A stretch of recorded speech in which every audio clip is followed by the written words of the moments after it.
Welcome to our broadcast. Welcome to yet another edition of our program Q&A with Smith Toby. Mr. Toby is the Deputy Presidential Press Secretary of the Republic of Liberia. Every other week, we grab Mr. Toby here and we throw all the tough questions at him, and we don't worry whether he will fight to answer them. That is our job, and his job is to do all he can to answer them. And this is every other week here at Focus on Liberia. And so, welcome to the broadcast, and this is Q&A, and this is episode 10 of this series. By the way, I am here with Mr. Ja and Mr. Toby. Mr. Ja, I'm all set. Thank you, Mr. Sear, and I want to say welcome to the Honorable Smith Toby. I don't know if, our guys, they love Honorable. Honorable Toby, welcome to Focus on Liberia. So let me say thanks to the team. I missed the usual introduction of our folks in cyberspace. I know, right? We're coming to it. But I'm good. I'm actually happy to see the both of you, and it's been a very good time.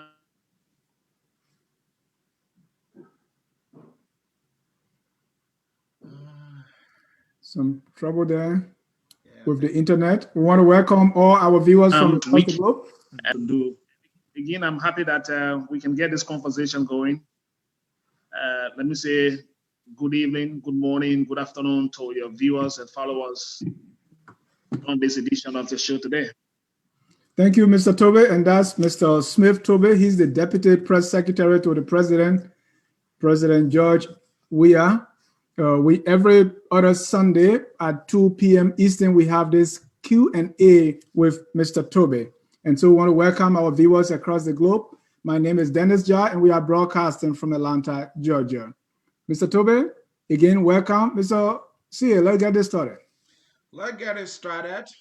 And so, folks, in cyberspace, we are getting started here. If you have not helped us yet by hitting that share button, you want to do that as we settle here in cyberspace with Mr. Smith Toby. Mr. Toby, we can welcome you enough. How you feeling, sir? Well, I'm good.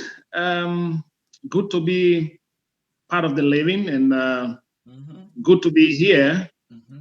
And good that we are about to disseminate some information based on your request, but we are also happy.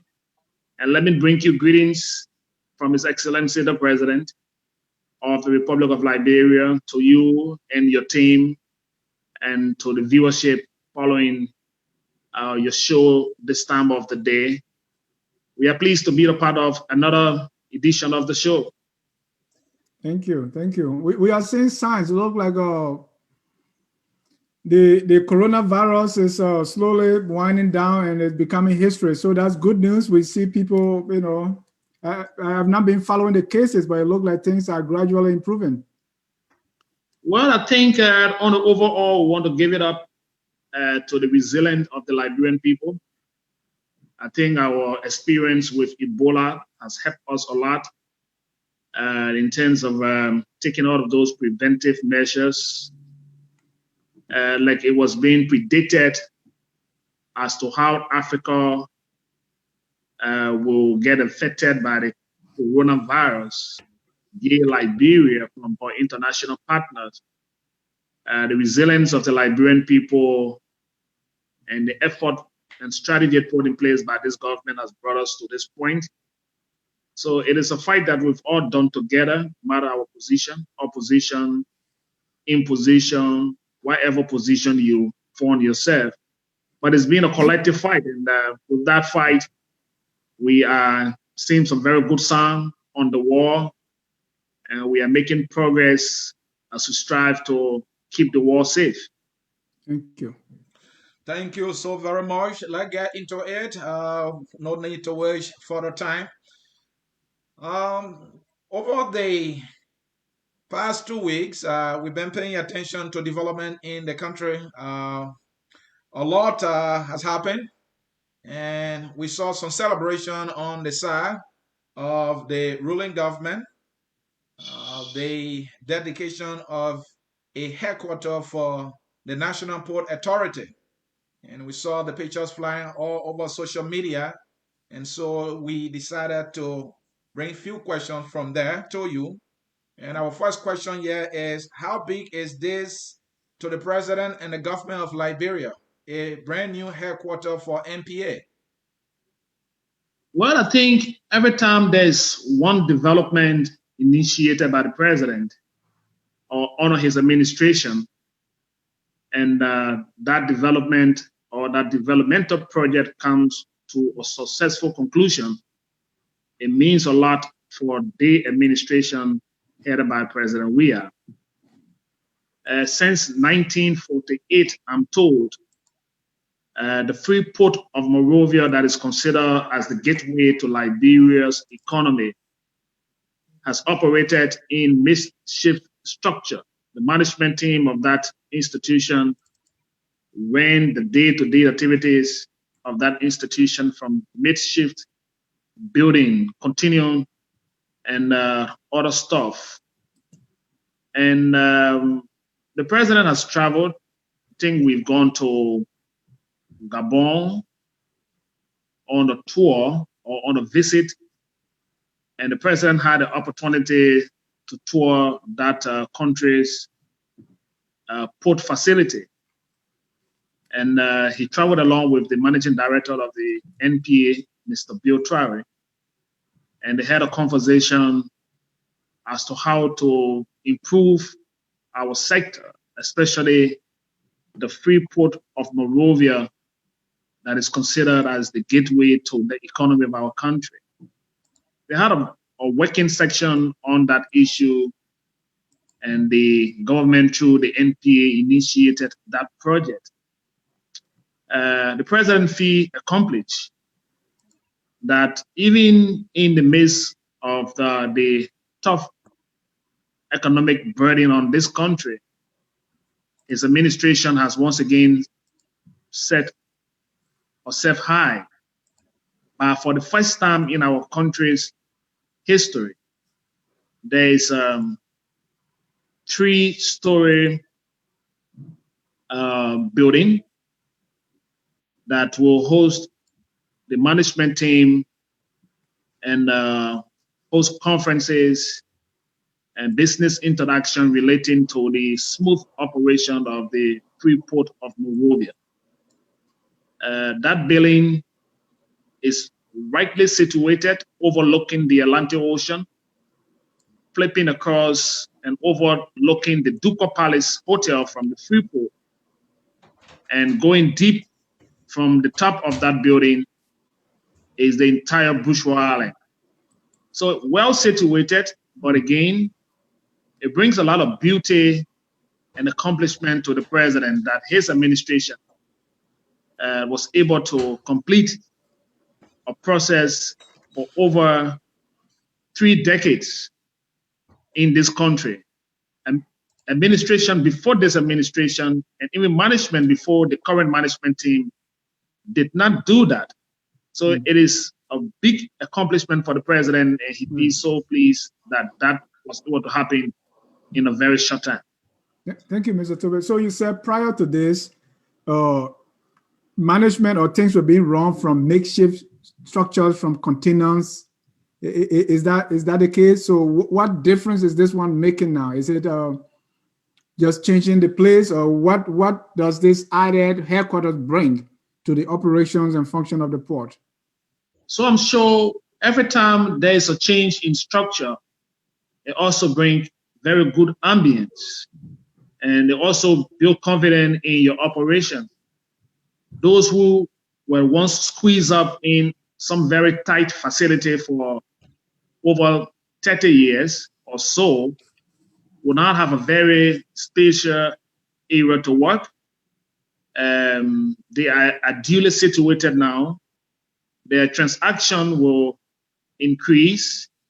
The partners to the port will have more space to hold conferences and meetings, because the current facility provide the environment and the space for a lot more to happen as compared to people who once operated from a very tight structure attached with continuum that was imported with goods for other people.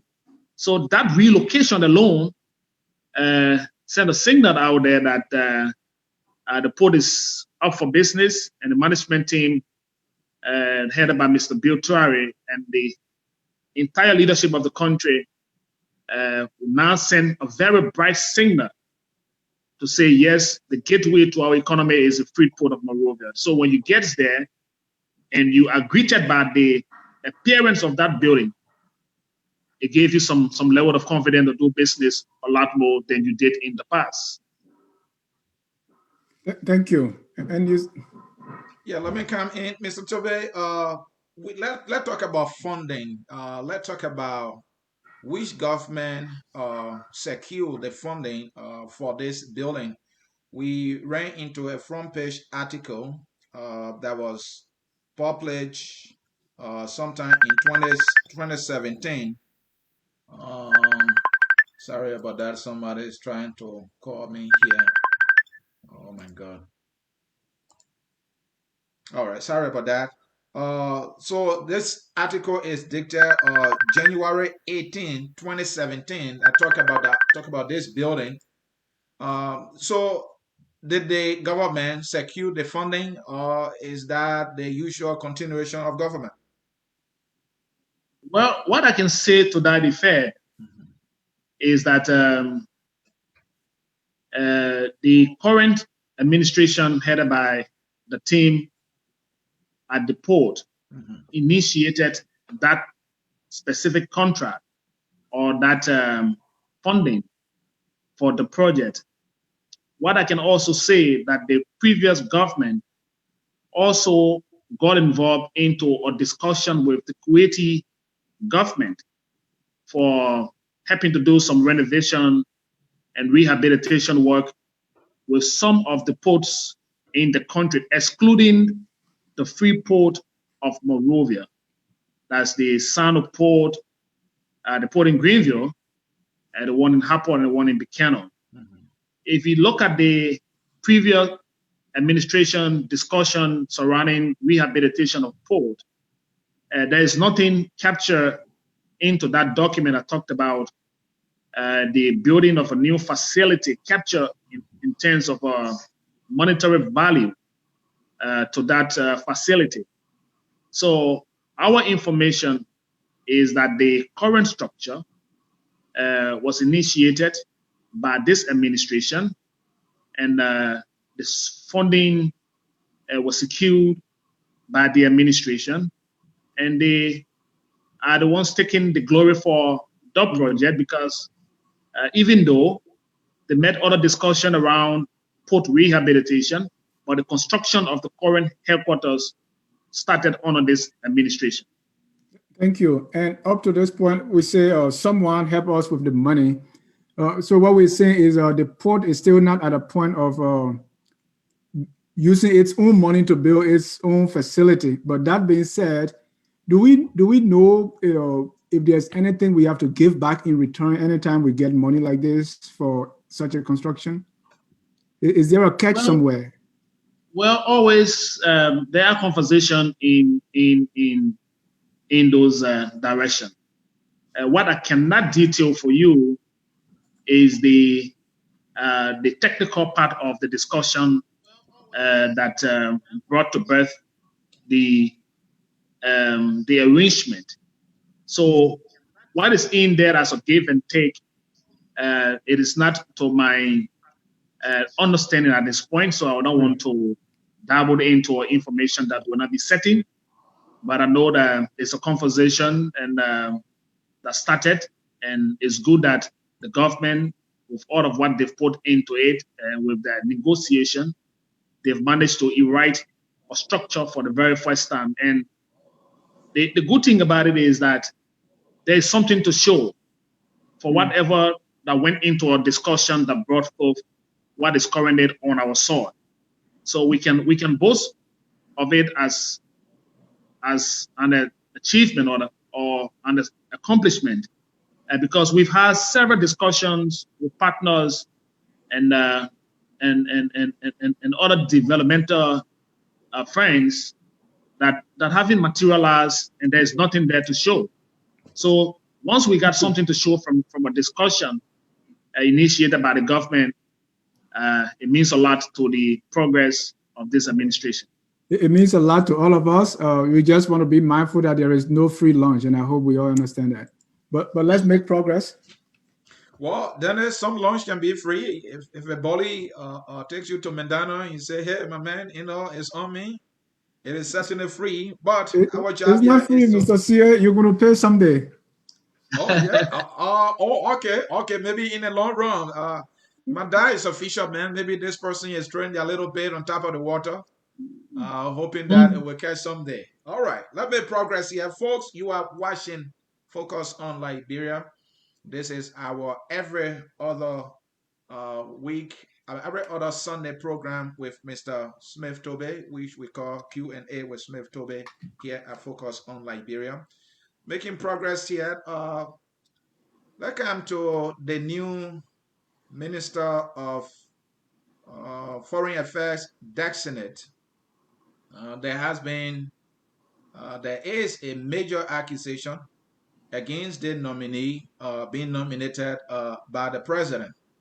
And our question here is, what is the president take on this serious allegation against this person he's just appointed for a very top diplomatic post?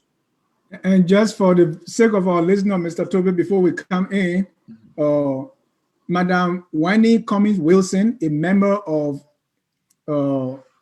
his staff, that is Mr. Kimman's staff at the UN mission in New York, wrote a letter that she has been sexually harassed by the foreign minister designate. That's the allegation. That's what we, just for the sake of our viewers. Well, again, like you read this, an allegation.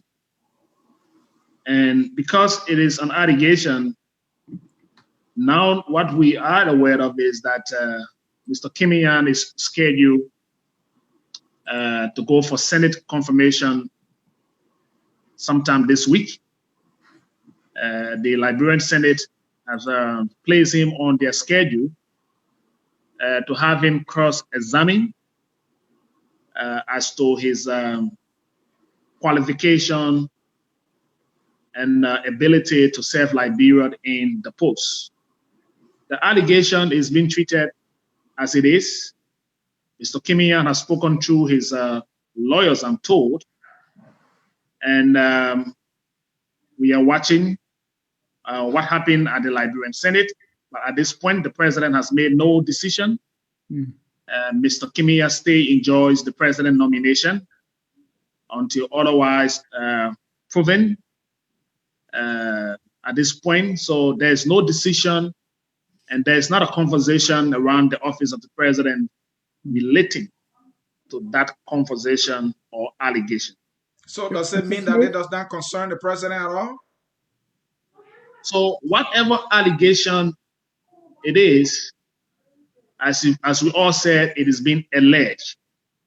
So even if it is at the concern of the president, but at the moment, and as we talked about it, there is not a conversation that is being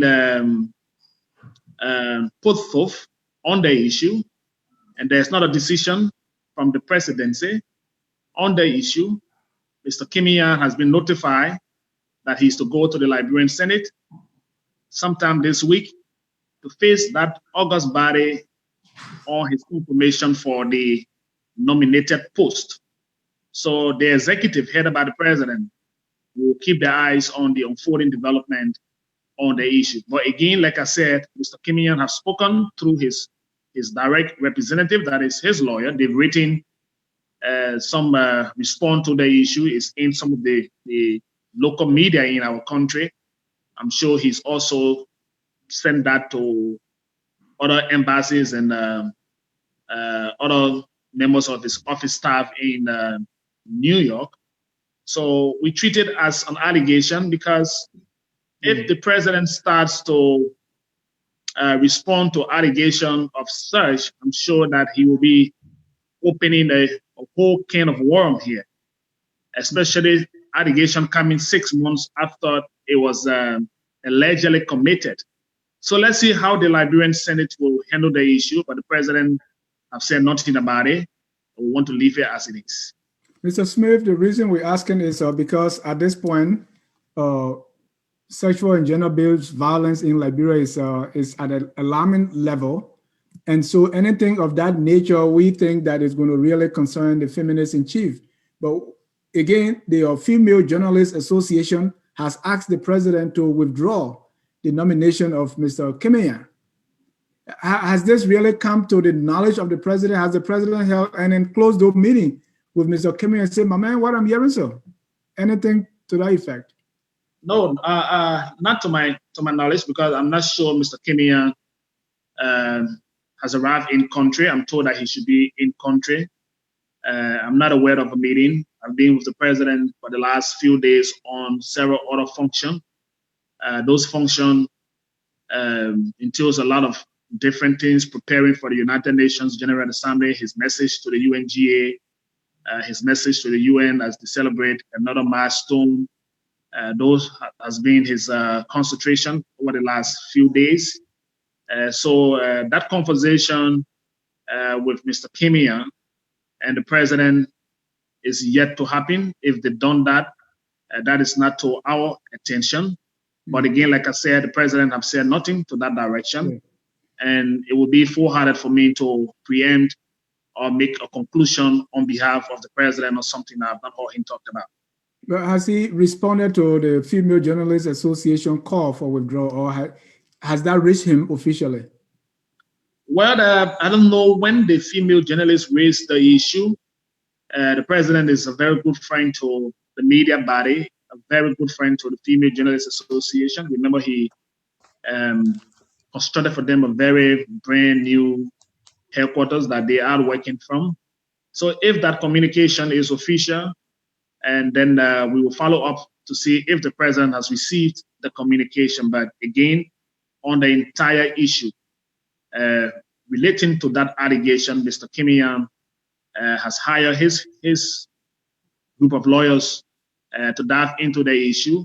And like I said, all we can say to that direction is that he's scheduled to go for confirmation hearing sometime this week, and we'll keep our eyes on his confirmation. Before I let you go on this one, you made mention of this is coming 6 months after it allegedly happened. That tune suggests to me that you are trying to cast doubts on those allegations coming from the female staffer of Mr. Kimia. So I'm sure if you talk to people in New York, or if you talk to people around the embassy where the alleged situation seemed to have happened, you will get different feeling and different scenario of what has been alleged.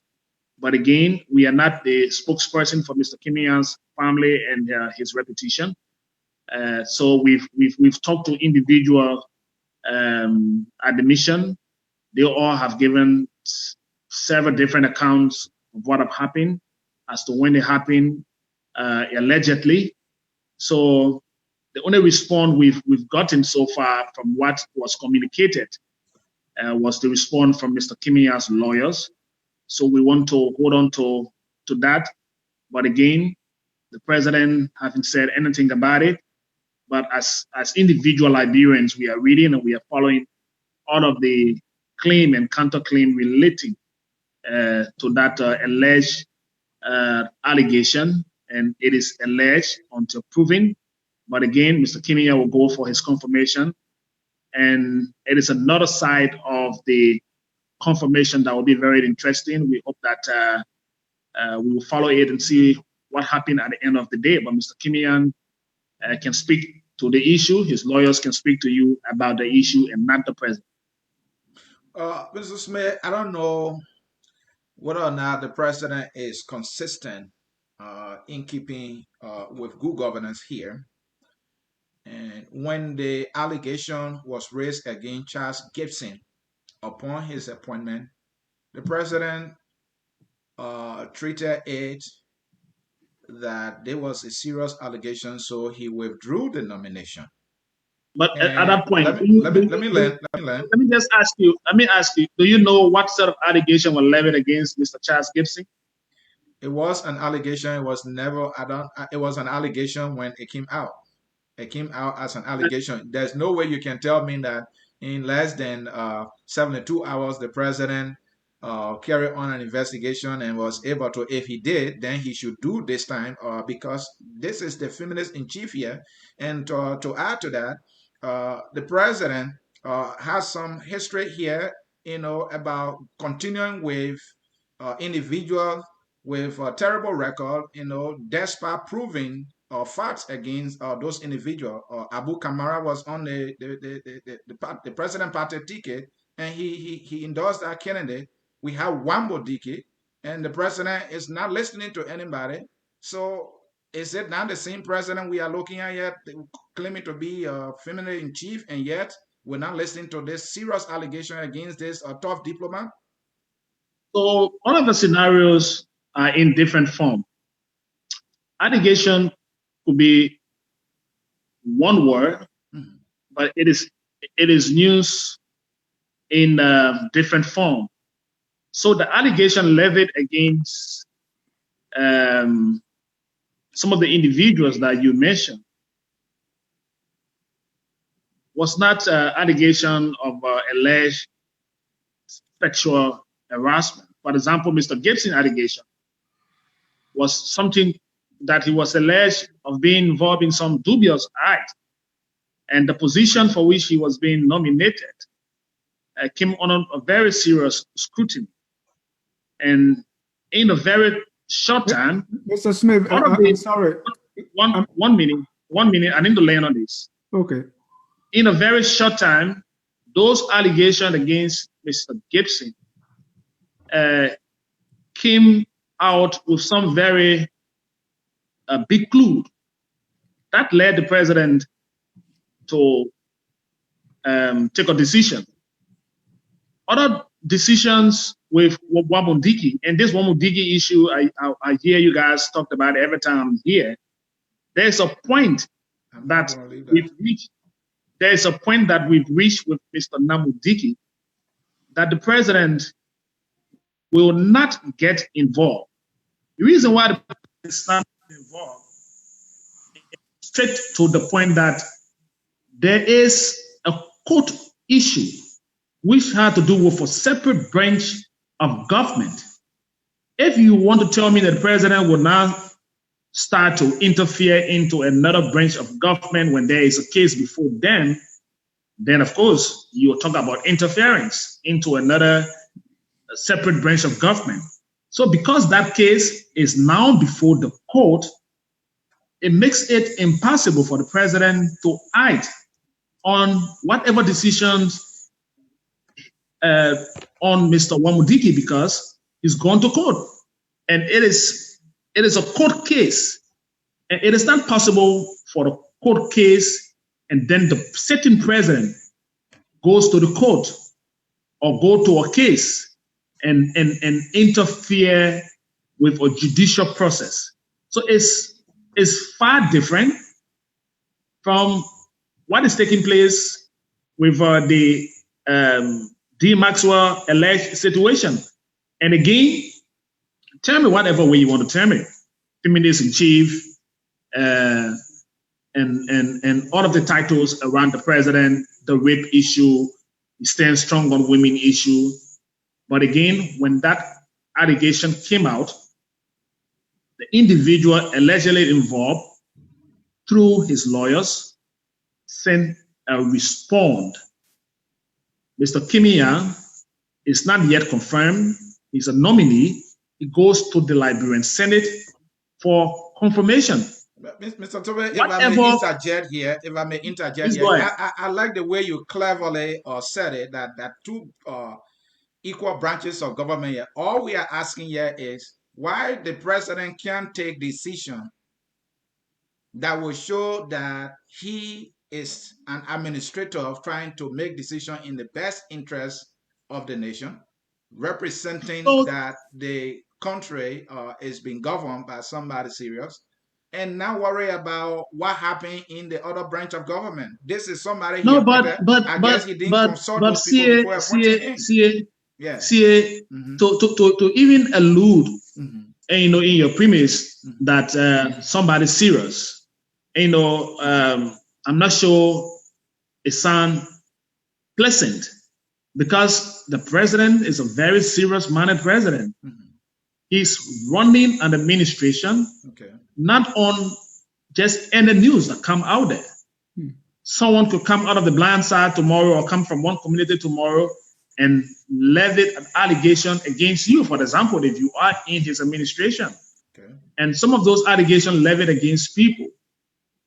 The president is a very close follower of information.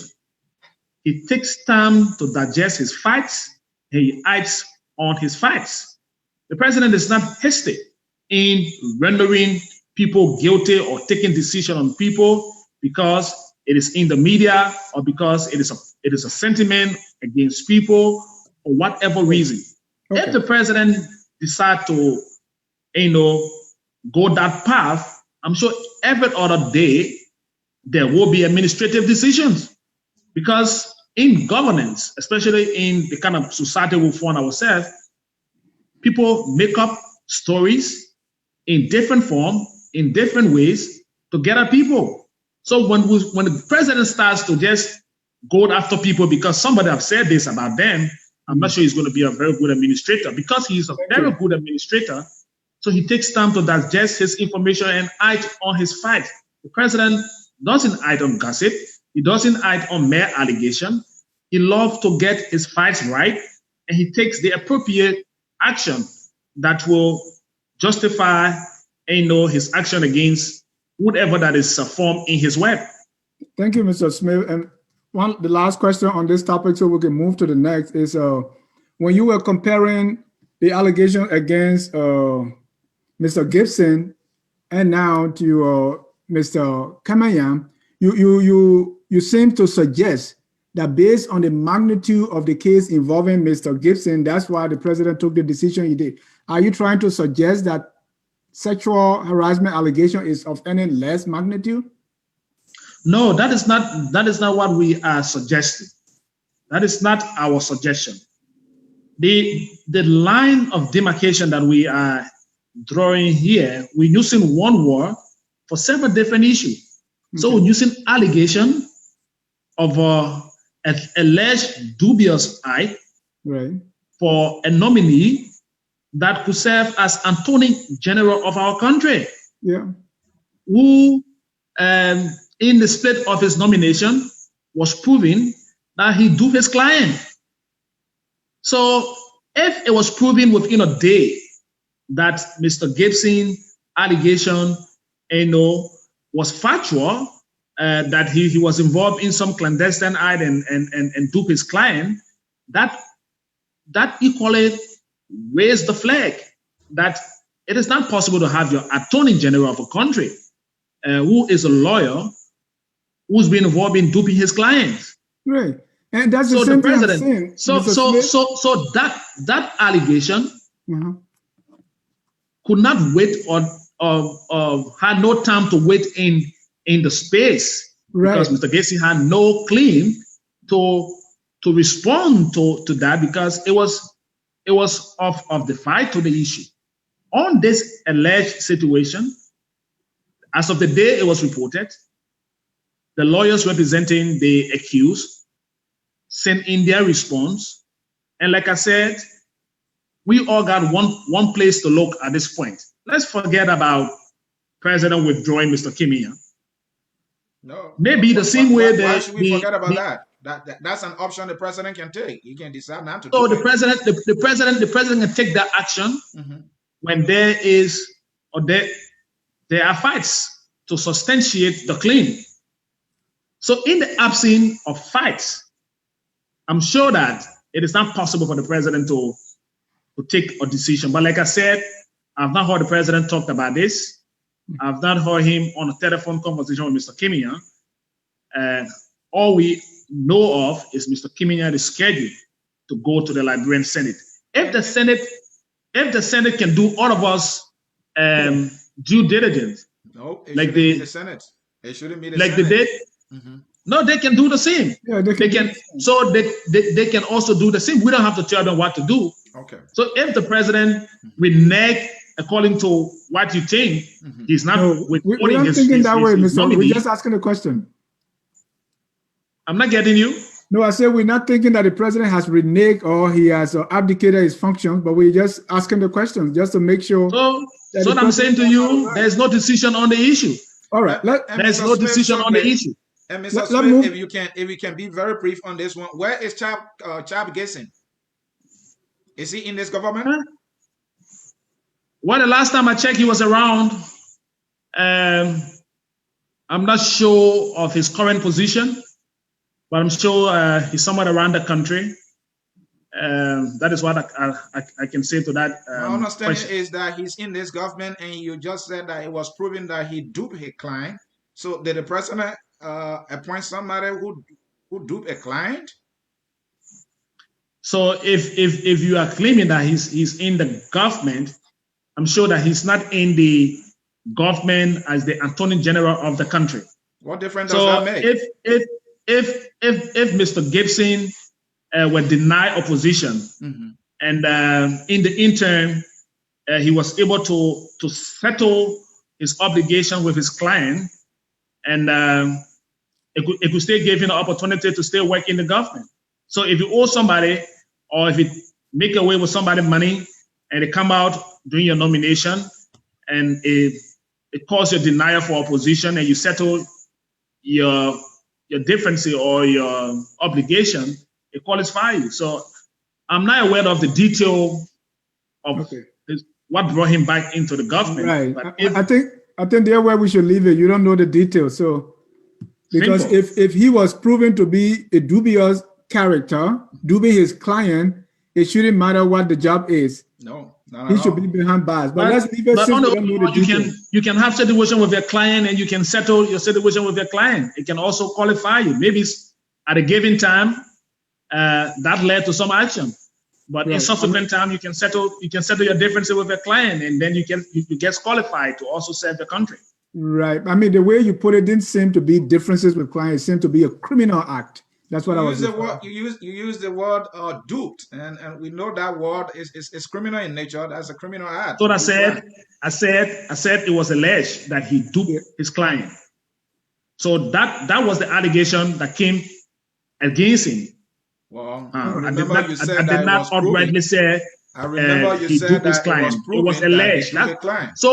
So we are using the same word interchangeably, but we are just driving at a single point to cut the line between what we are talking about. Okay, let's move forward to the Liberian government re-indicts former passport director and issue a writ of arrest for him. You know the story better than I do. He was arrested before indicted, released. The American government stopped him from entering the United States based on those allegations or based on what he did. Now he's being re-arrested and the writ has been issued. What's going on here, Mr. Smith?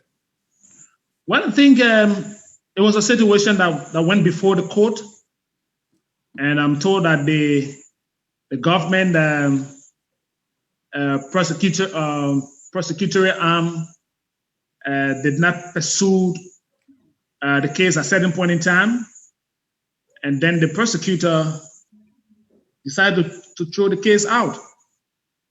That was in the view of the prosecutor. Okay. It was a court case. The government were to go to the case. Our information is that there was some issue. They did not go to the court on the date of the case and what have you. The judge hearing the case decided to throw the case.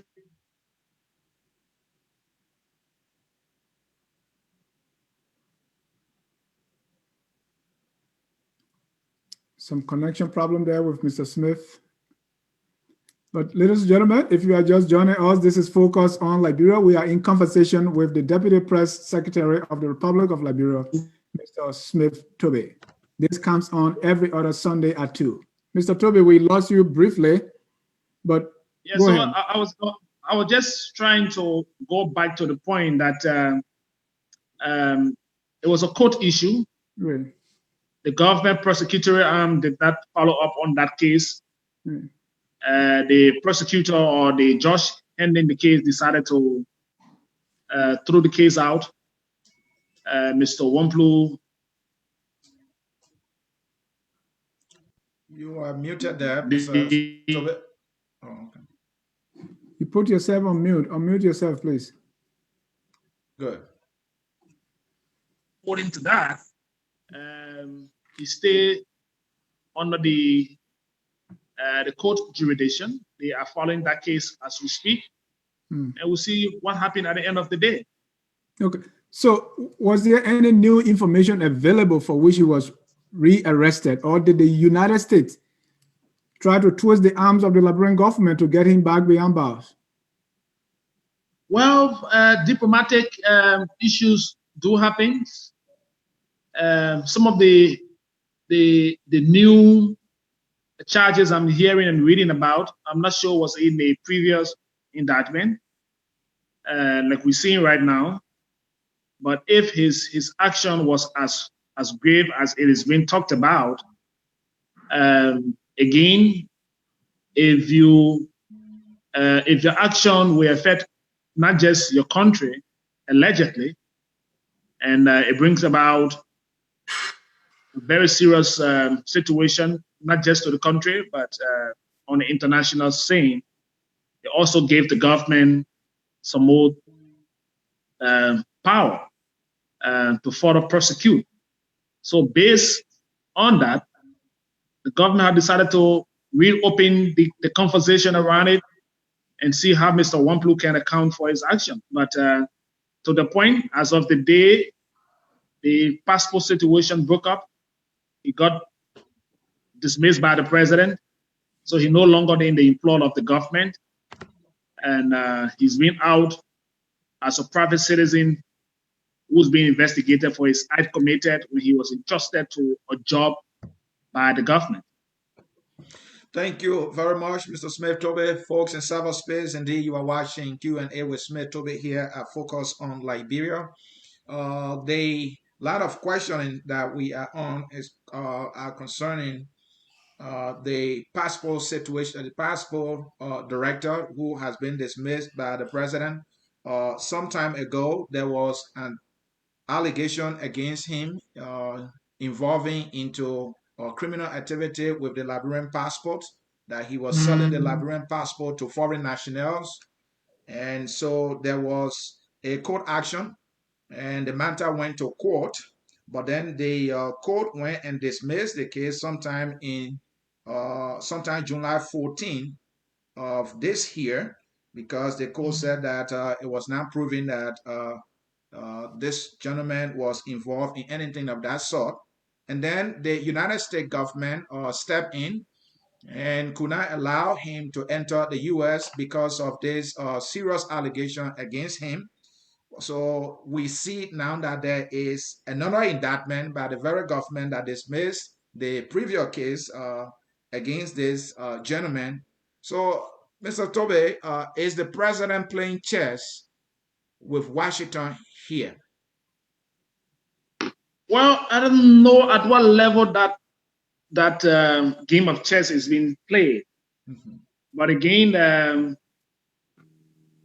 countries do operate, and of course, we are part of the global society. Mm-hmm. America, Liberia, we all come a long way. So the issue of corruption in our country, it is not just being monitored by the government of Liberia. Partners around the world are watching the growth and development of our country. They are watching individual Liberians in their respective positions. And so if their contribution in helping us fight corruption in our country is to bring public officials to book. That is also going to help the government fight against corruption, something the president stands strong about. So it's no chess game here. It is just being real and looking at the diplomatic relationship between the both countries. Right. So to conclude, the United States has played a role in the rearrest of the former passport director. Yes or no? Well, I think the situation that came out also gave some more clue, redirect the government attention to the issue. And so directly, yes, they played a very pivotal role in helping us in our current situation. Thank you. Thank you. I think that was a brilliant answer. Dennis, I'm not satisfied with that answer, but I will take it because this is what we've seen. I've seen a pattern as I follow these issues. Anybody in a circle of the government, most people for that matter, maybe I should say some people, will go to court and the government of President Weah will decide not to go after this individual in the court and it will just stay away. And under our jurisprudence, once the government has no interest in the court, in the case, the court will just decide and throw the case out. That has happened in the case of so many persons that went to court and the government would not pursue. And in fact, the government is yet to win a single case against any individual being accused of corruption. So we see this, Mr. Wamplo will still be a free man had the U.S. government not stepped in. So what it shows here is that our government is not serious about prosecuting individuals involved in criminal activities in the government. Right. He already said that they were not, but because of the U.S., so they are doing something. So that's why it says all of corruption cases we've been hearing, those things are true. It's just that our government is not ready to stand like a government would do. Until the U.S. steps in. So this is I like his answer. All right. I don't like that, but let me progress. Right. Let's go to the protest.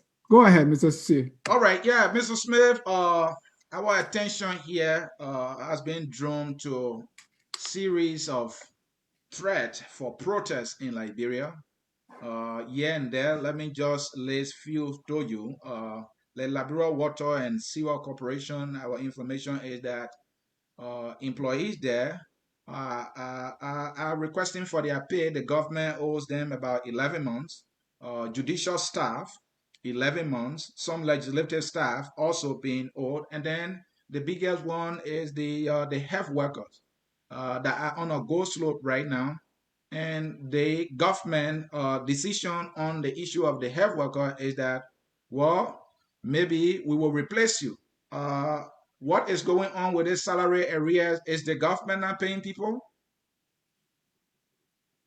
So several different salary issues. Let me first start with the staff at the legislature. You know, every lawmaker hire their own staff. So if you are a lawmaker, you're entitled to do your own hiring. Okay. So those people who are hired at the legislature are personal staffers of the legislature. Okay. So they are not civil servants. So their issue is at the desk of the national legislature. Their payment, their salaries, their benefits are captured under the national legislature, which is also a separate branch of government. The same thing with the judiciary. People are judicial staffers. The people who are complaining are not the lawyers, they are not the judges. And they are staffers that work in the offices of their bosses, how they got hired and how they got on those various payrolls are in the purview of their bosses. I know that their salaries also fall within the judicial ambit. So you will hear that they haven't been paid, but what are the issues? There are several different factors that we've heard about, and the president has been very concerned about some of those pockets of the legislation about judicial workers. But again, when it goes workers' plight, on the situation of the health workers, which is now being turned the way it is a serious issue. I've gone to a meeting with the president, the health workers, the leadership for almost a day in a conversation trying to find solution. The best thing any government can do is to hold a conversation with people who are aggrieved on their issue. And if you bring your grievance and the government, he knows it, then you say the government is not willing to listen. But if the president will invite the leadership and spend almost a day looking at all of your demands and making recommendation to institutions responsible to look into your plight, and you still seem to be in a defiant posture, then it means that you are not willing to negotiate or go to a discussion to find a solution to a situation. For example, Smith, you call the people demanding their just salary or their just benefit and agreement that was reached as defiance. You promised me, and I'm asking you, please give me what you promised, and I'm asking you for it, and he says a defiance. It's not just about the salary, because if it was just about the salary and they are asking for the hazard pay and what have you, which of course are the legitimate claims and concern, but they are also asking to have a union, which the president have said to them, you need to go back to the national legislature to repeal a document to change your status, because it is not possible to give you the status that you are demanding the government to give you, except you go to the national legislature. On the monetary issue, they're asking for some amount of money that the government has said it is not possible to afford at this point, but the government said they can make upfront some of the monies. Again, they refuse. And if you are serving in a position like they are in the health sector, you are serving humanity. Why it is true that you got a claim, but the government have said we can look at those needed ones, which of course can be handled while we are in a conversation. But if you are demanding the government to handle all of your situation at once, to give you status, and to pay you some very huge amount of money, to put some new people on your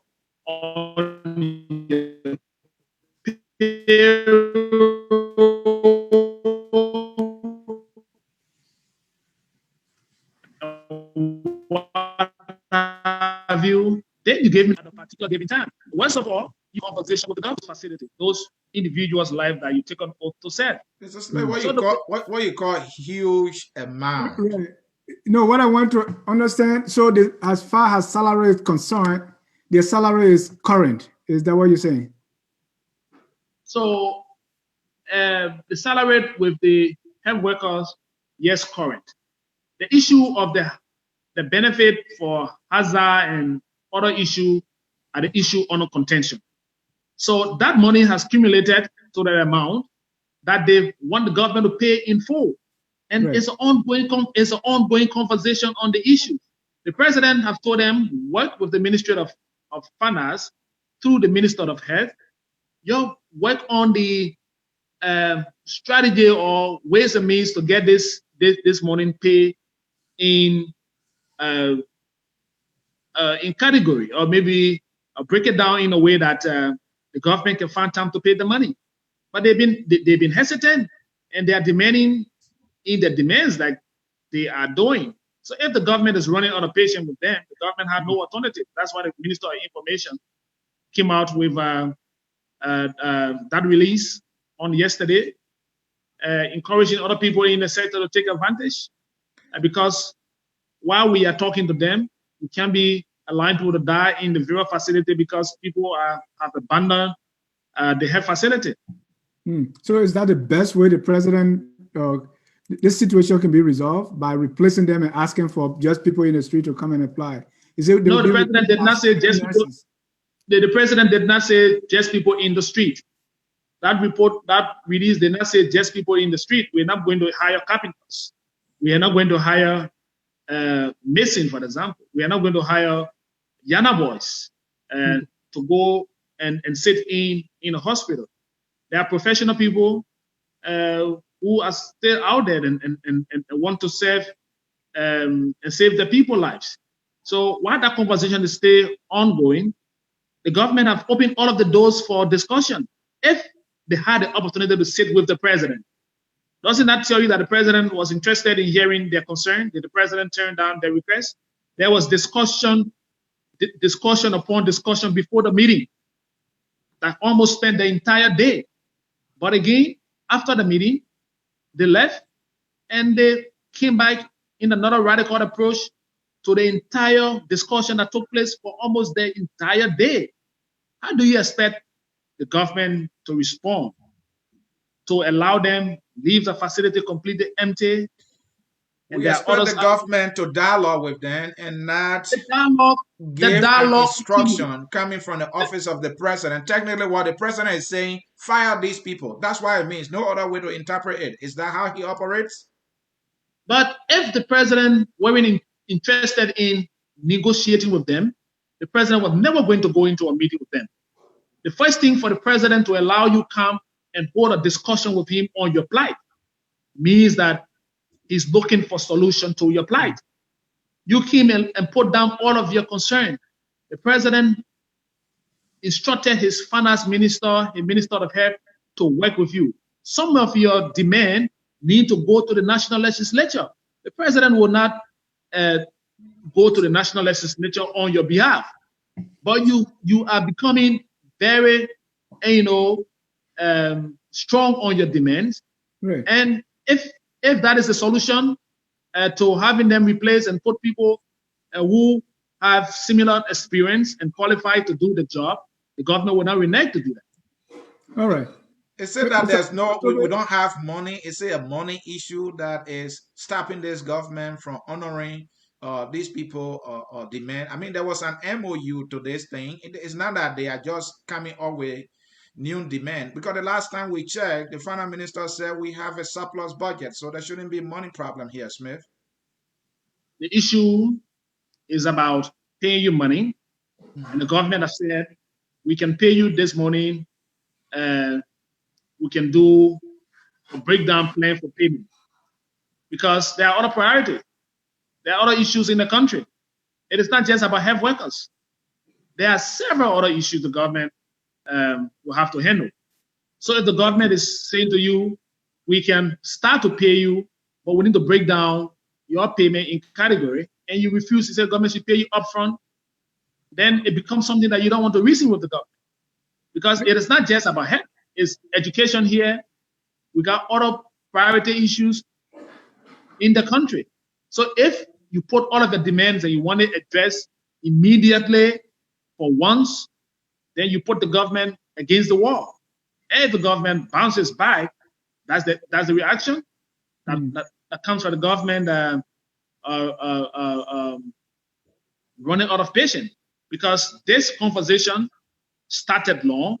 They've had series of meetings. They met with the president. The leadership met with the president. They had a very good conversation. They left the meeting. They came out of the meeting the following day with something completely different. Mr. Smith, how do you expect the government to respond? Mr. Smith, is there any suspicion that probably the opposition is behind this? The opposition people, opposition parties. Is that the suspicion? Again, we don't want to throw tantrum on anything that we got no information about. But again, they are Liberians. I'm sure we Liberians, we are divided in different ways.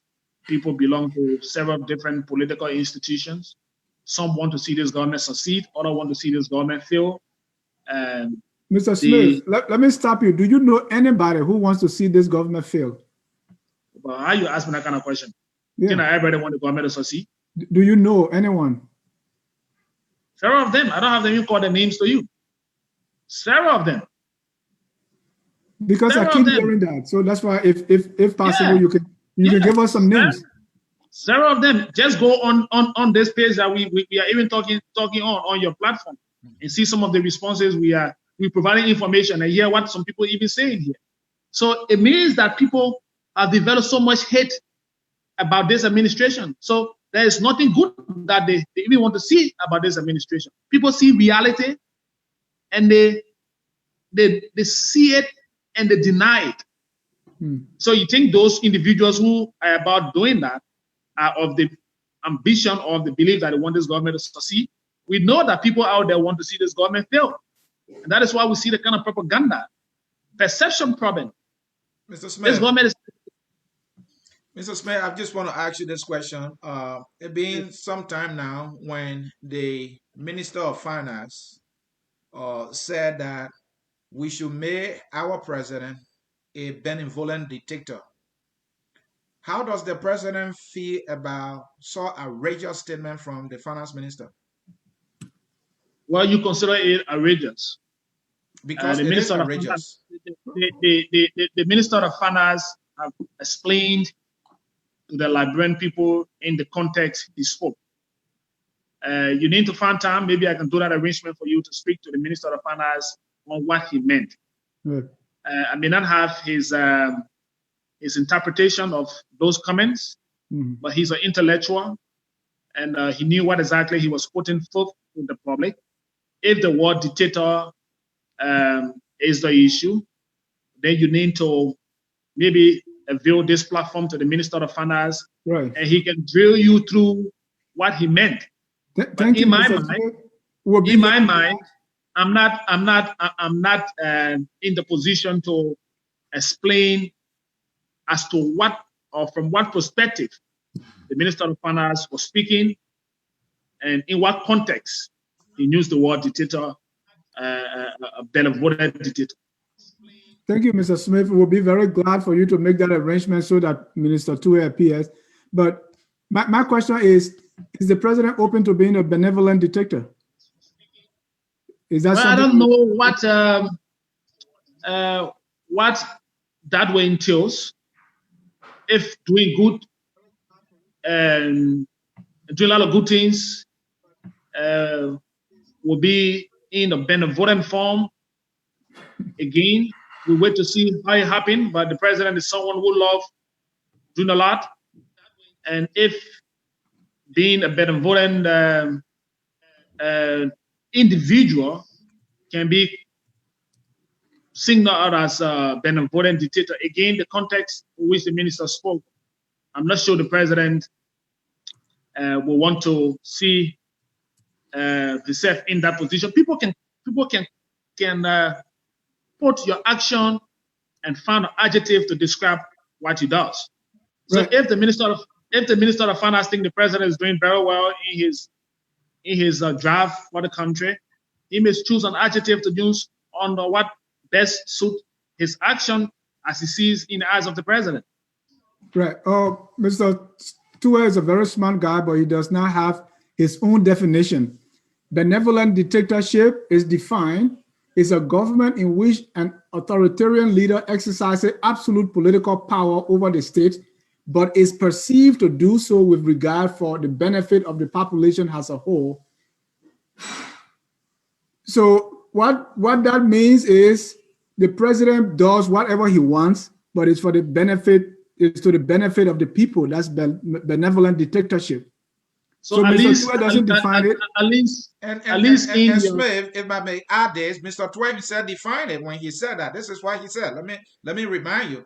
He said, let me land. A benevolent dictator, according to Samuel 12, he said, if we make a president a benevolent dictator, he will become powerful.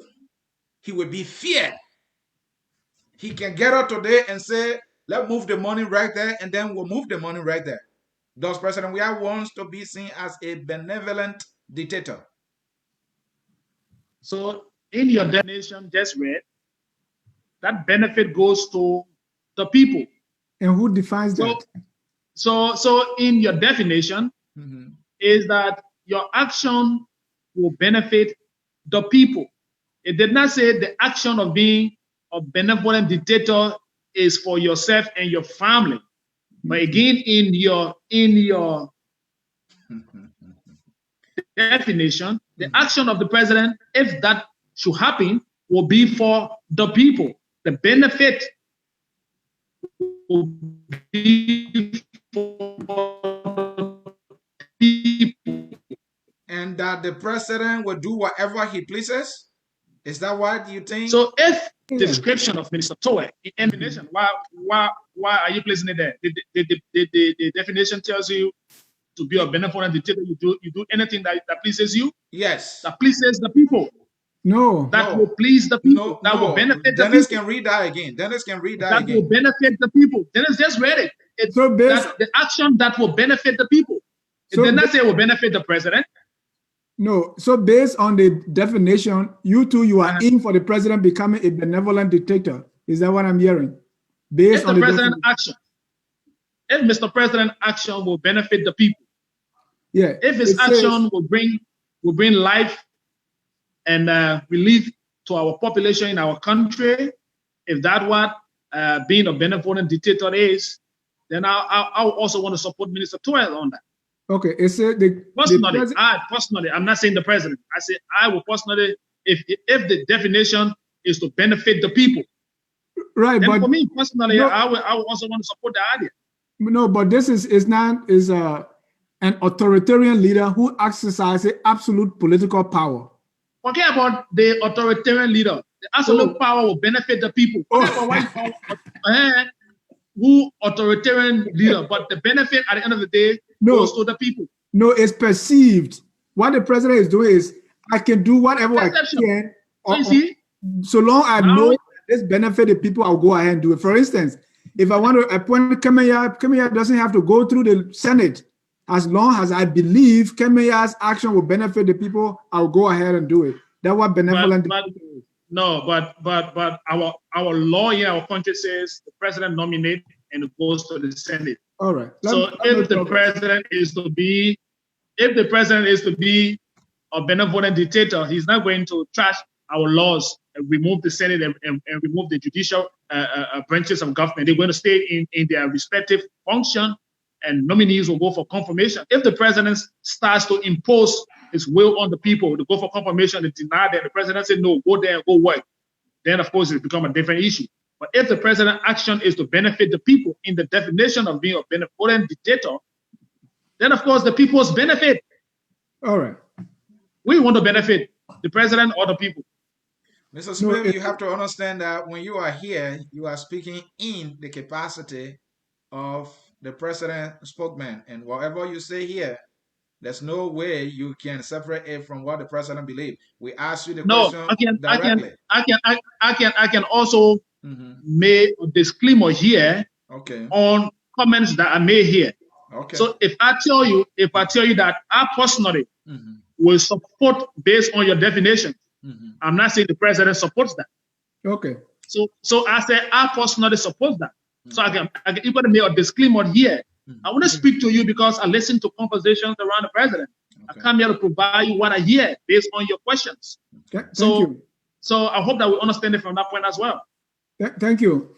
So in your view, is Mr. Tua doing too much? Because he's kind of running campaign, he's doing this, he's doing that. Is he doing too much? I'm not sure he's running campaign. Mr. Tua belongs to a political party. Their party is up for election. Everyone seems to be gearing up, trying to energize their respective constituency. And that's why you see happening in Liberia. That's our politics. Our financial system have not shut down. Finance ministry is still working. The minister goes to work. Even as basic as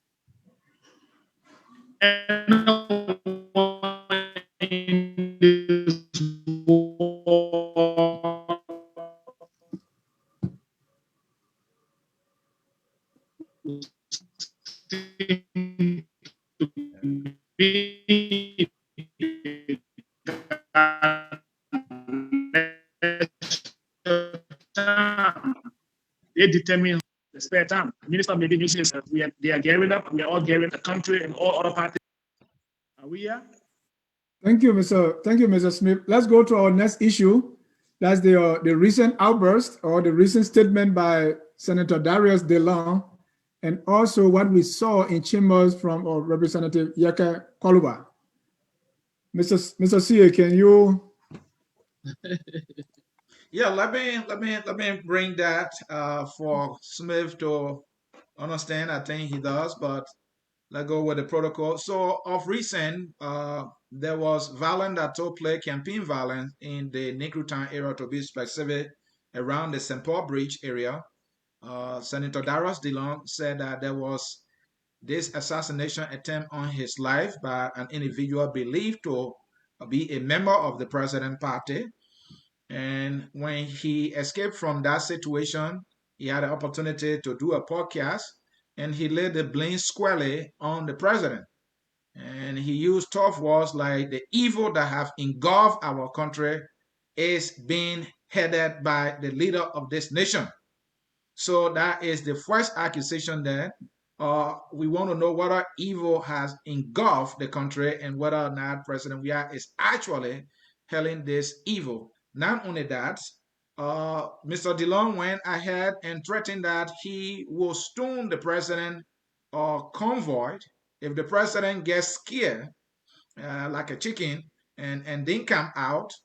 Then he will march to the president's house along with his supporters, and they will throw stone as the president's residence.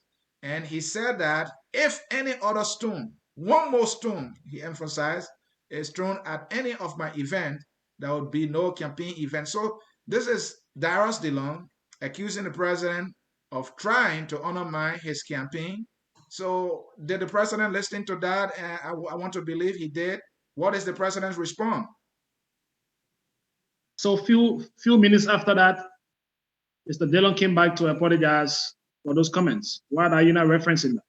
Okay, thank you. I mean, now that I've forgotten it, I wanted to give you the first pieces of potato, and then I'm going to bring the oranges later. Go ahead. And Mr. Smith, yes, he made a statement. The president might have had a response before he came back to backpedal. So we want to hear the president's response to his initial statement.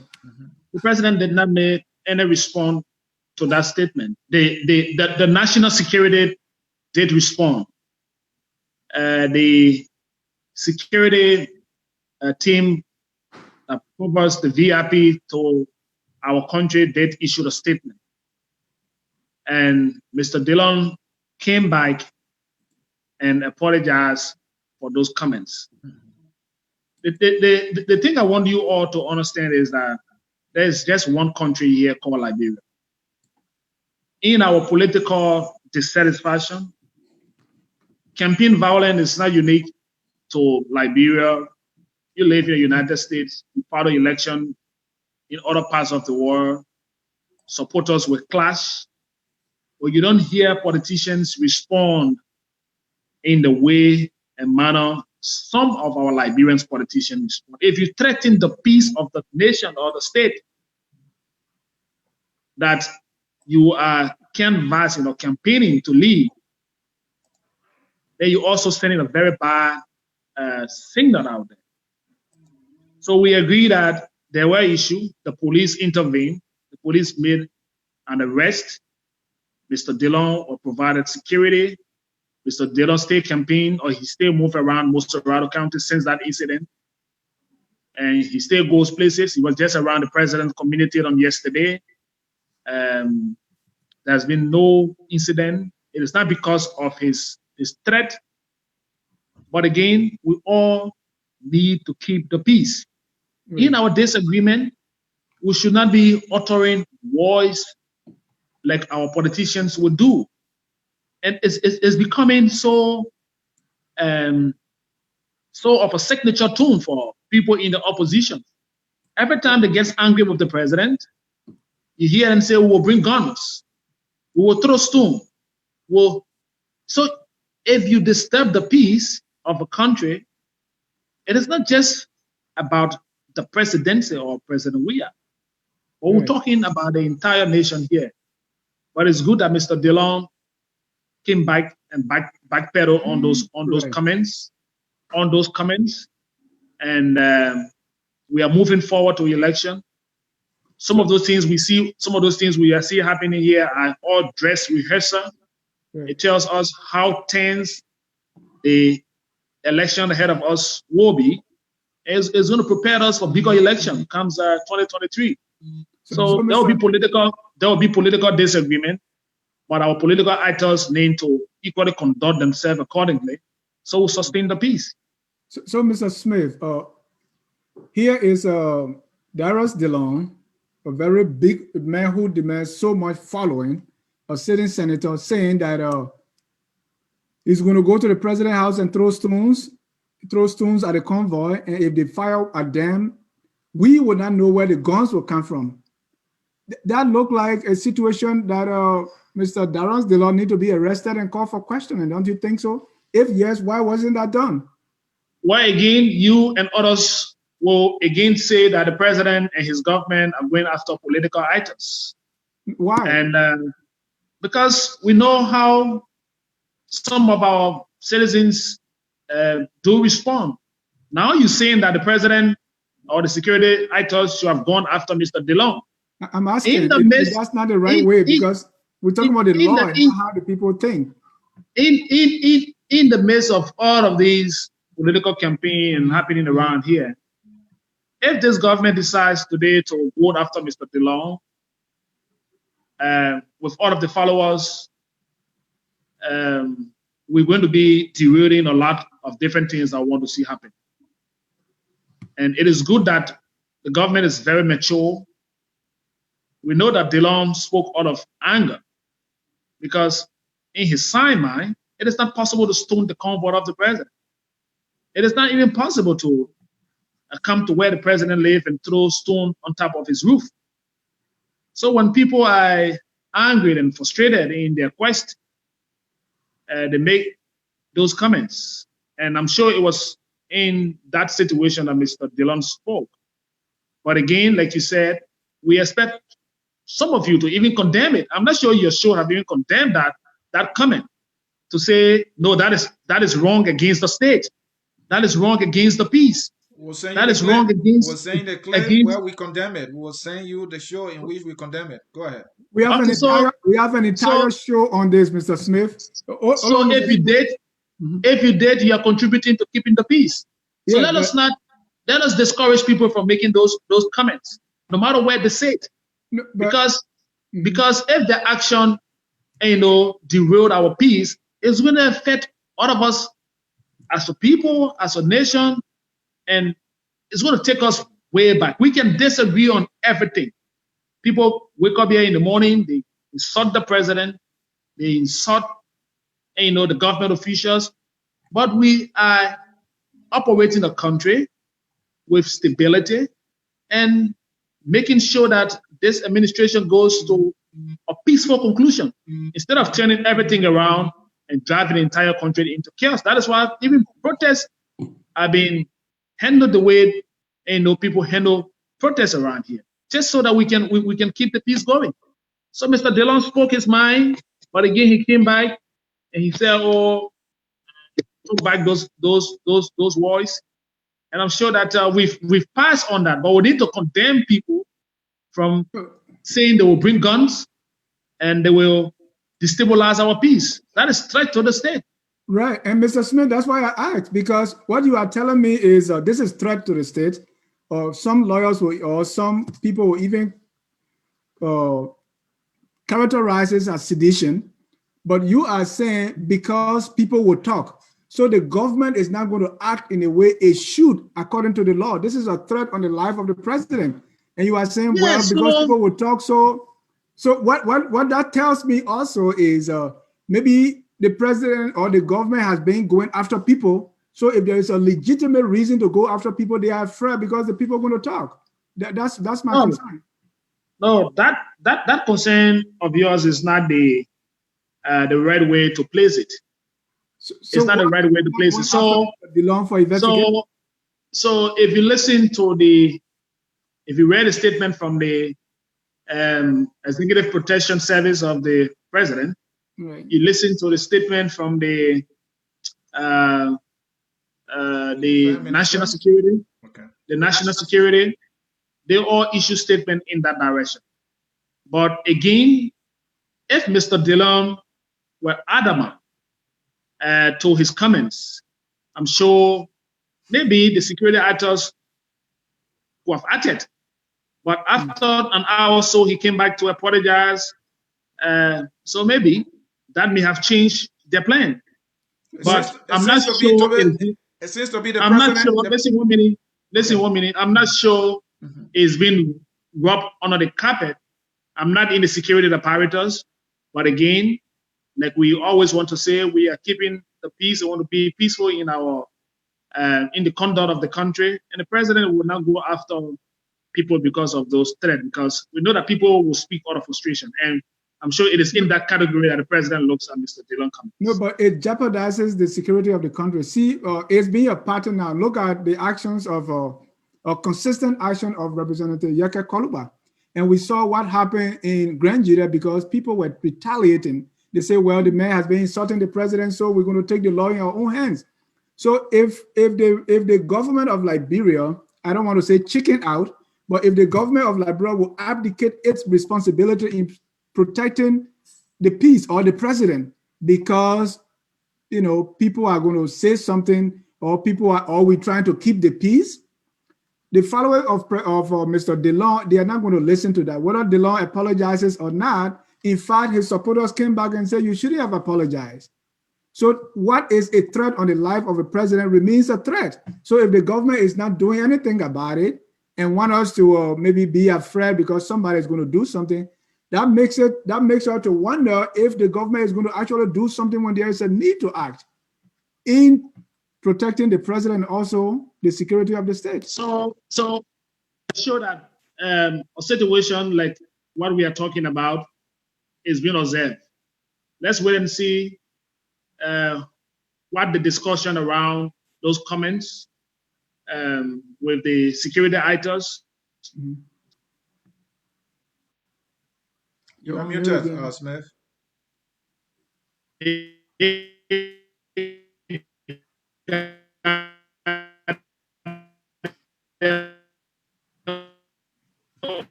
The process mood will be, but as we is apology and there's been no further action, we know that our security actors have issued their statement and they are keeping their eyes on the situation. So until we can get further information from them, we want to leave it as it is, because it is security related and again it involves the safety of the president.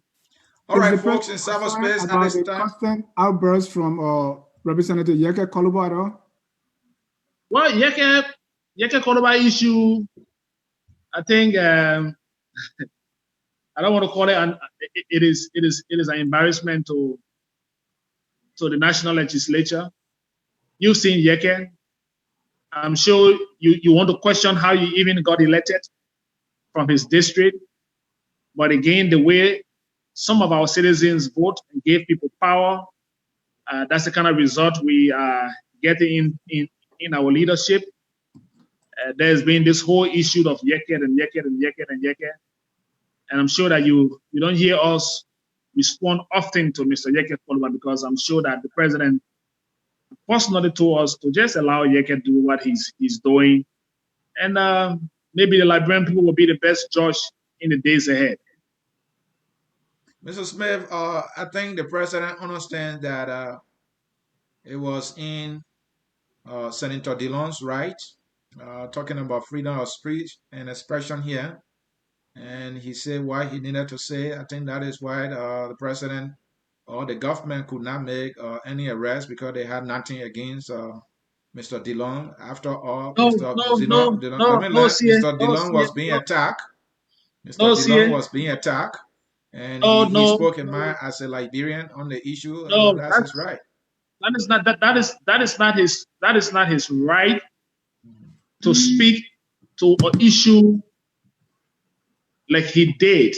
We hear Dillon speak a lot. There is one person who, if he's not on one platform today, he's on another platform another day. So he's been making a lot of comments here. No one questioned his right. But if he equally threatened the state like he did, I'm not sure that is his right to say he will stone the convoy of the president. To even say he will go to the president's house and he's giving people marching order. So that is not about people's right or individuals' right or freedom of speech. All right. But again, we are in a very gullible society. So for us to be giving people right to say they will stone the president convoy and they will go to the president's house, that is inviting chaos. Do you know what it means if Dillon supporters goes to where the president is and stone his convoy? You think the security guy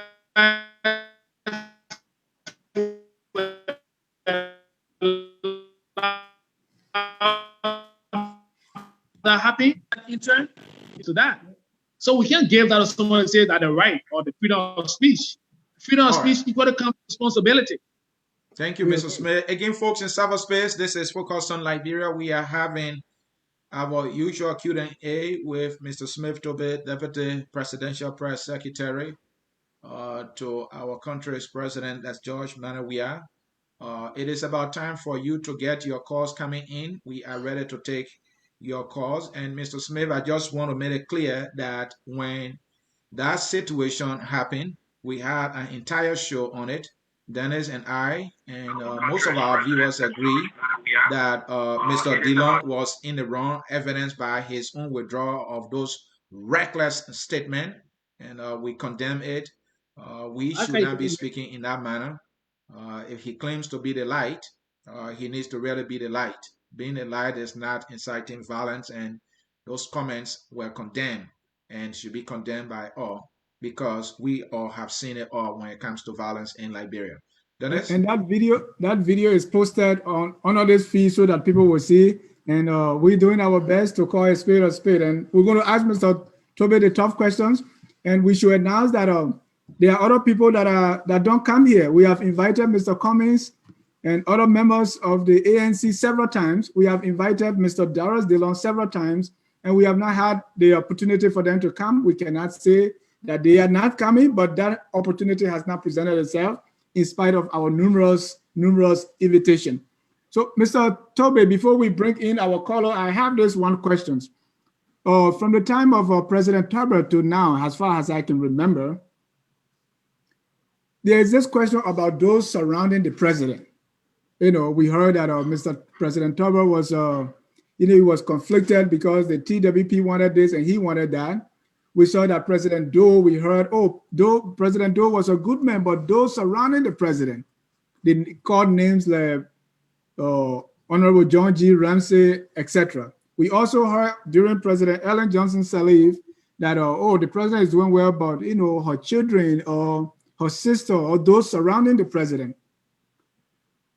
Let me ask you this. When it comes to President Weah, I know every government takes some bad decision. When it comes to President Weah, what do we say? Are we sometimes say, the president is supposed to do this, but those surrounding the president, like we have heard in previous administration, is that one coming up? But You know, people always talk about the president's kitchen cabinet, they call it. Right. And it depends who you talk to at a particular given time. So if you talk to people, like you rightly said, in the Ellen administration, they will also tell you about the Ellen's kitchen cabinet. Those who think that they have some close time to the president and they had the president ear. So those are people that people always want to shift the blame on. So it goes from one government to another government. So like people complain about individuals in the Ellen administration who were perceived to be close to the president.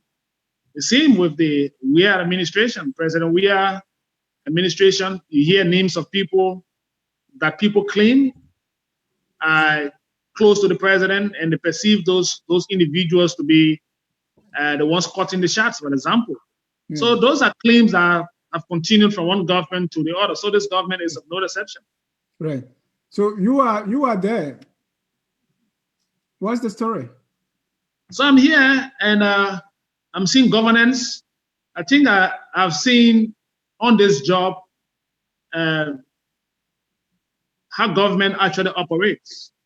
So I go to meetings and I follow conversation. I'm taking note and I'm opportune to sit into very privileged discussion.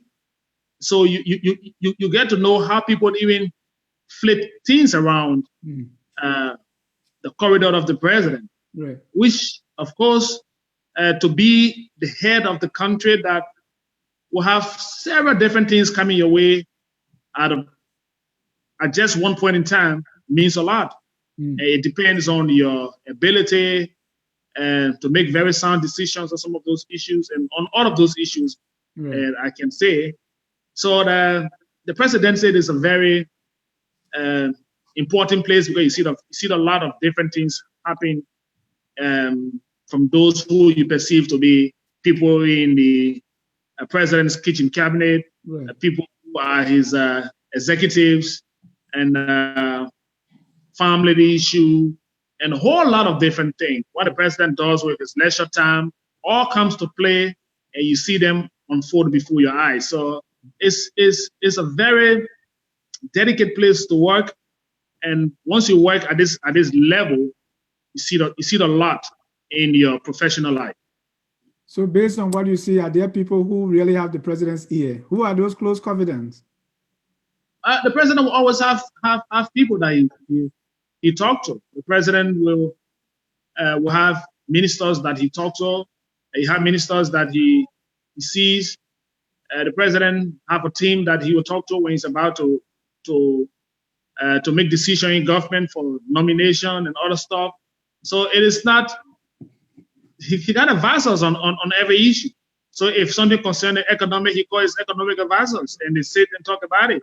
When there's a health issue, he call people who have with the ability to bring him the rightful conversation around those issues. So in every very important portion of governance, the president carries an advisor to those very serious components. So his advisors are with him and they talk on those very serious issues. Thank you. So after the history books are written about the president, would they say those surrounding the president, or would they hold the president himself accountable? But the decision at the end of the day comes from the president. Thank you. You can sit with the president. You can sit with the president and give him all of the recommendation of this work. He makes the decision. Thank you. Let's go to our callers this time, and the first one is Mr. Anthony Gay. Mr. Gay, you are live. All right, let's skip Gay. Maybe. Thank you, sir. I was unmuting myself. Sorry, I had myself on mute. Sorry. We got to keep it moving. Go ahead, Anthony. You got 1 minute. No problem, Mr. Jack. And I want to say again, welcome back, Mr. Smith Toby. I will hope going forward you will be able to bring your press secretary proper to the discourse, so we can also have the opportunity to ask him questions as well. You've been doing a very great job coming here, even though I always told you this place is tough terrain, but I like the fact that you embrace the storm to come here. One question. There is a circumstance with the healthcare worker striking in Monrovia and the statement from the executive from the Minister of Information, where the president instructed the Minister of Health to hire new people under the circumstances that there were no, a breakthrough on the negotiation. Isn't it intimidation of people a rights to a free speech? How do you reconcile that, sir? Thank you, Anthony. Let me take the next caller, or we're jotting your question down. Our next caller is Mr. Jimmy Eastman. Hey, Mr. Jai, you hear me okay? Yeah, doing good. 1 minute. Okay. Wonderful. Mrs. Smith Toby, thank you again for coming to the show. I first want to commend the administration and the president for the political maturity they showed by not simply reacting against Dylan's statement. I think that showed a level of control and tolerance, though it is kind of skittish, and like Dennis Josh said, we all condemn those kind of statements. But it was a good show on the part of the administration. My question to you is, it's alarming to me that it can dismiss or replace health workers simply because we know there's been a shortage. We've seen so many incidents where we don't have the facilities and the manpower to. So my question is, where will they get these replacements to that they're about to do? Where will he find the personnel? Because as far as we know, there's been a shortage of medical personnel in the country. Thank you, Jimmy. Let's go to you, Mr. Smith. The two questions are surrounding the healthcare workers. Well, I think those are very serious concern. And because of the gravity of people being left abandoned in our respective health sector, the government is equally trying to save lives while they continue the conversation with our health workers. It is not that the conversation around it has ended, or the government is no longer going to talk to those health workers. They are making demands, but in the midst of the demands, they've abandoned the health facilities. In those facilities are patients, some on very critical condition, others are there for different medical reasons. It is not equally fair to them to allow them die in their pain. So while the government is finding some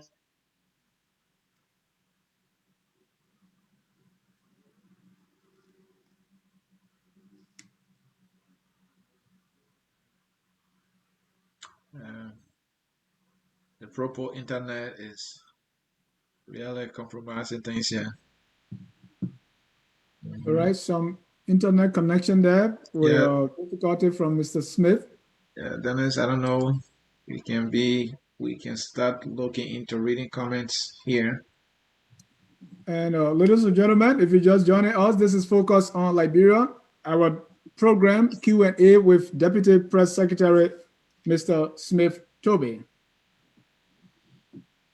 And we have questions here to read, but we just lost Mr. Toby. So I use that time to read some comments, Dennis. So we have your comments here. Why, Mr. Toby? Alberto David Nimbo said, could you guys ask him who is advising the president with regards to the healthcare workers? Adolfo Z. Dan said, look at some of the questions the host asking. Adolfo is not impressed with some of the questions here. Eva Lathrop said he needs to get rid of that team and get a new one. Doris Cooper said, Deputy Press Secretary, you do well to come on Focus on Liberia. Like, seriously? Dave Jar, so whatever the outcome or performance, Weah is responsible and not his surrounding. Who called the shots in Weah's administration? Ben Ma or Nama. Where one person's right ends, another person's rights begin. We laud the president for his tolerance politically. Talking about the response to Senator Darius DeLong. Melvin Carter, freedom of speech comes with responsibility. You can't go on a plane at JFK and say you get a gun. See what will happen to you. Joseph Dawson Davis, Mr. Toby, the manner in which you relaxed the laws was wrong. You have created wider room for barbaric behavior.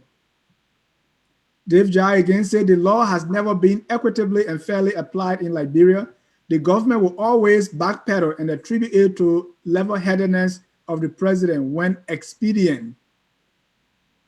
Fan Keddy, freedom of speech. Wow, these guys are complete opposition on this platform. See question. Some of your comments there. Jawon Ja, that's my brother. He said, Mr. Dennis Ja, there where my problem lies with the government.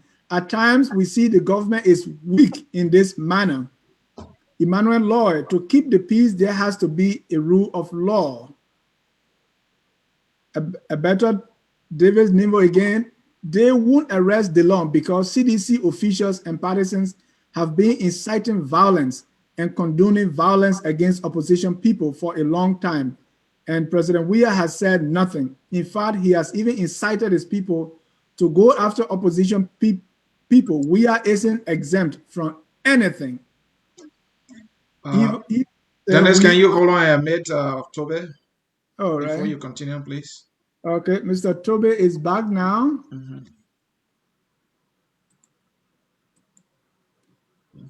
Mr. Toby, you're back. Just allow your audio. We are reading some comments here while we wait for you.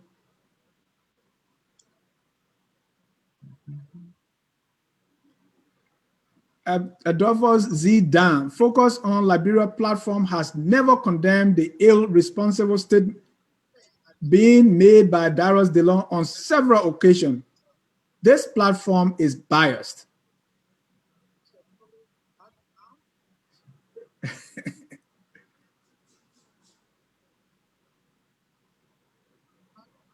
Listening to Liberian government officials really can give people high blood pressure. That's Alberto Davis. Adolphus Zan again say a benevolent dictatorship is a government in which is defining a benevolent dictatorship. All right, thank you for that definition. Anthony Hill and you guys were praising DeLong. Why pretend to be neutral? Anthony said we were praising DeLong, and now we say we are neutral. Keep your comments coming. These comments keep us on our toes, so keep them coming. Mr. Toby is right back with us. Mr. Toby, your response to the callers, and also if you heard us reading some comments. Well, I think it's a good interaction, and everyone entitled to their view. It seems to be the freedom of speech and freedom of expression take place on all of the social media. Those comments,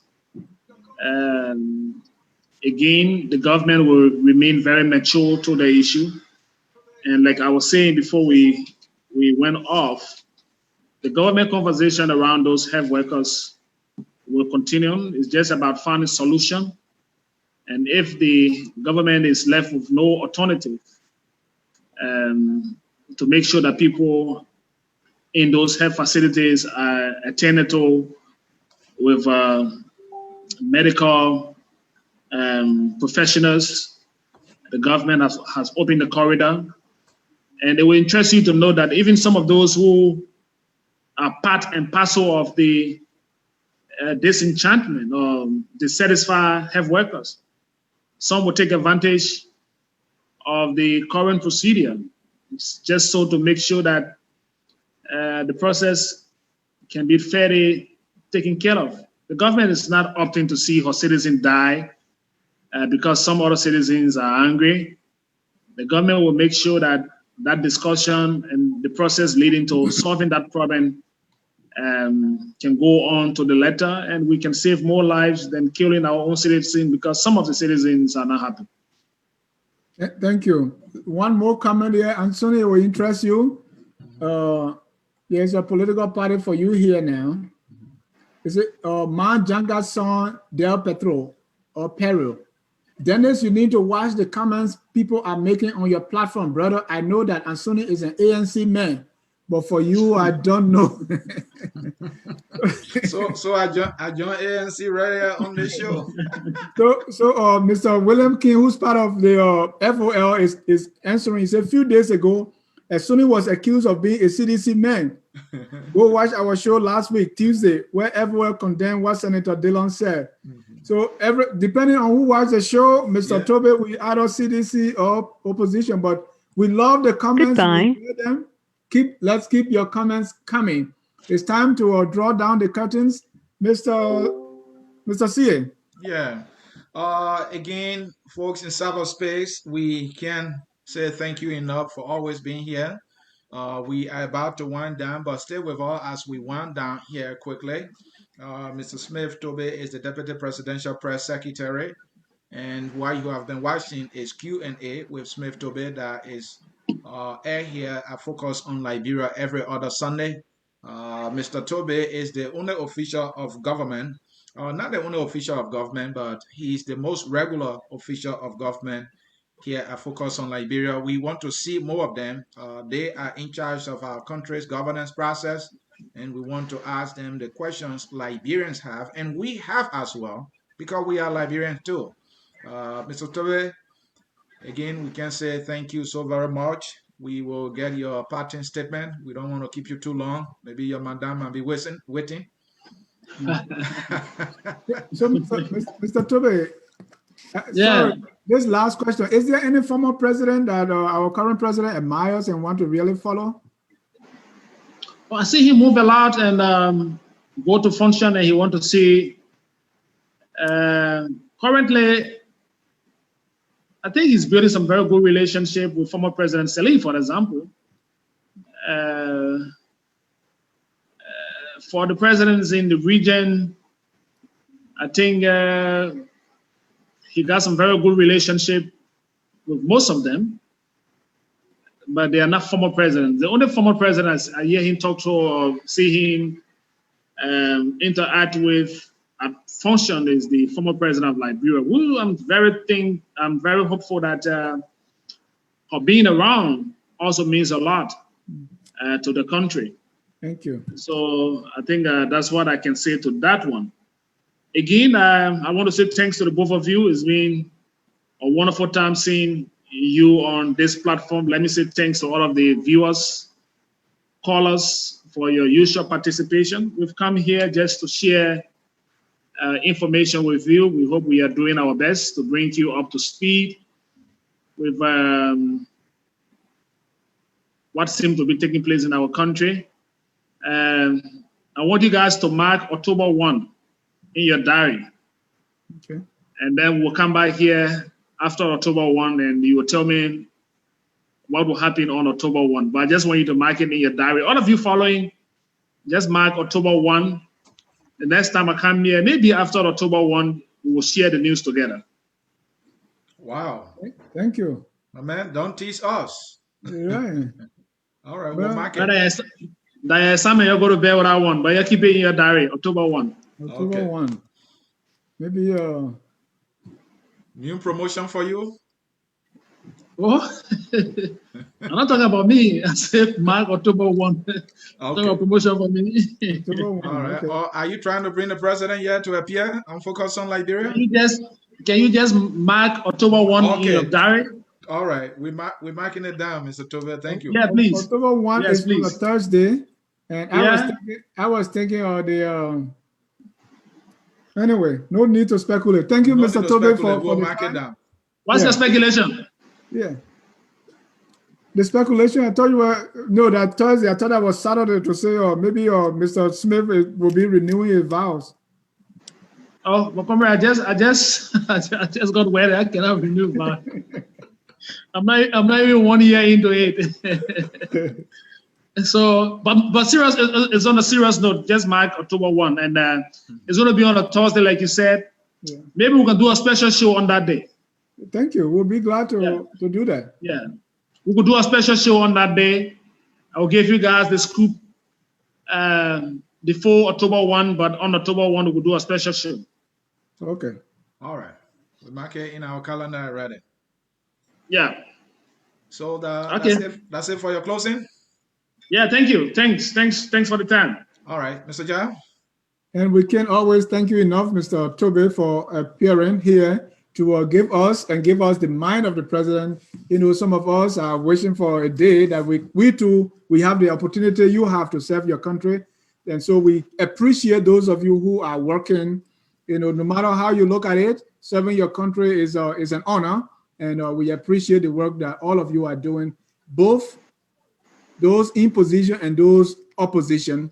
All of us, you know, we look at the country and we see how best it can run. I think I do not believe that anybody wants the country or any government to fail.